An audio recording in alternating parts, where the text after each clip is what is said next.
சாதாரணமாக திதி கொடுக்குற நாட்களில், அதாவது திவசம், மாலையபட்சம், கிரகணம், அமாவாசை, இந்த மாதிரி நாட்கள்லாம் நம்ம வாசலில் கோலம் போடுறதில்ல, போடவும் கூடாது.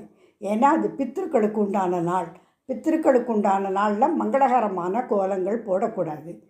மற்ற நாள் விசேஷ நாட்களில் நம்ம அரிசி மாவு கோலம் போட்டு சுற்றி செம்மண்ணிடுறோம். மாக்கோலம் போட்டு செம்மண்ணிடுறோம்.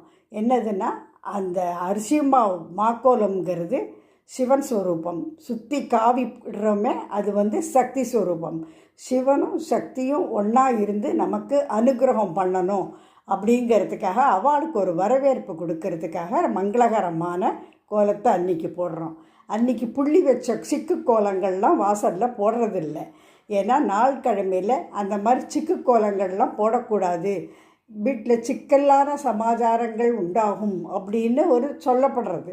ஏதோ பெரியவா சொல்கிறா, நம்ம அதை ஃபாலோ பண்ணுவோமே இல்லையா? அதனால் மாக்கோலங்கள் நல்ல நாட்களில் நிச்சயமாக போடணும், காவிட்டு போடணும். திதி நாட்களில் கோலங்கள் போடக்கூடாது.